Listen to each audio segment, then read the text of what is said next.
So hello family, and welcome to another episode of The Urban Mystic. I'm Skip Jennings, and this is our shout out episode.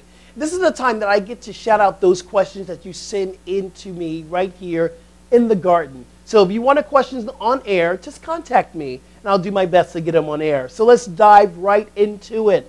First question comes from Samantha Lilly in Australia. Hey, how's it going down under? Let's jump into her question. And she asked, how does one stay calm and centered with so much expectation of others? Well, here it is. Drop the expectation of others. The only person that you really need to answer to is you and your higher power. See, expectations of others will put that type of pressure upon you to make someone happy. When we're trying to people please and make other people happy, we always fall short. You must be willing to release the expectations. You must be willing to release what you think people should be doing for you and what you think you should be doing for other people. It's time to let go of all that stuff, and that is real stuff.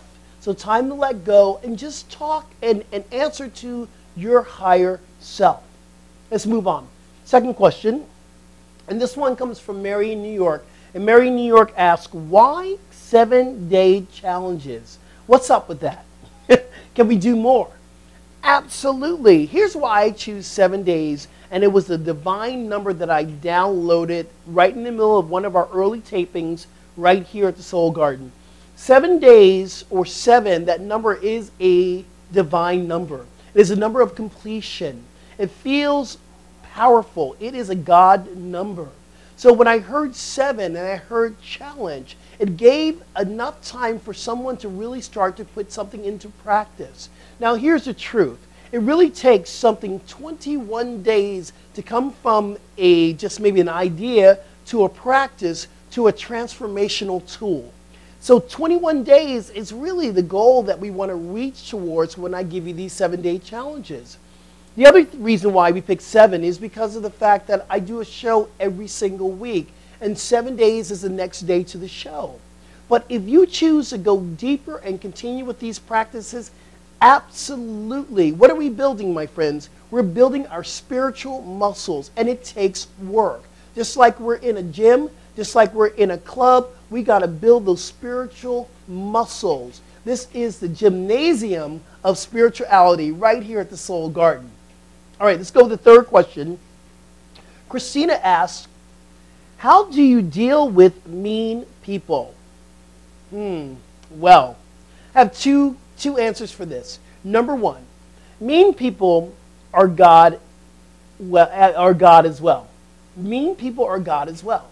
And what I mean by that is we are all the unique emanation of God. We are all the unique expression of divine spirit. But most of the time when people are acting out in such a way that we claim as mean, they simply have just forgotten who they are. So when you're dealing with a boss, or you're dealing with a coworker, or you're dealing with a family member that is acting out in what we say a mean way, it's probably because of fear. It's probably because of doubt, of worry. The ego is now expanded way too far out, and it needs to be brought back in. The way I really deal with people that are acting out in such a way, I pray for them. And that is a deep spiritual practice, huge spiritual practice, to pray for someone that doesn't really like you, or you might not really like them. And there's a big difference between like and love. Love is what you are. Therefore, you can love in any situation, and love is always available. Love is always active. Now, the act of liking someone is a whole nother story.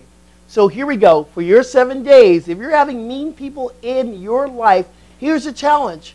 Pray for them for 7 days. And when you pray for them for 7 days, pray exactly for them, exactly what you want for yourself.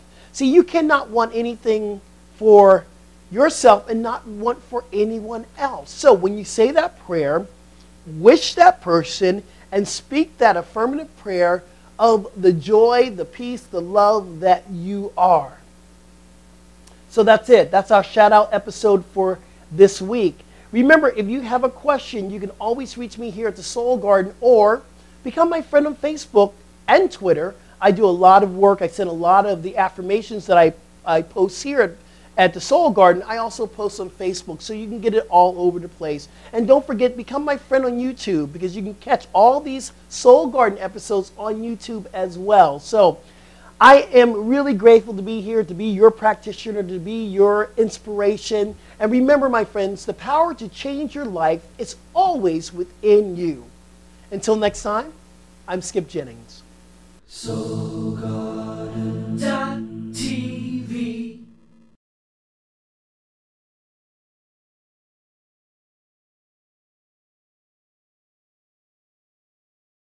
SoulGarden.tv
SoulGarden.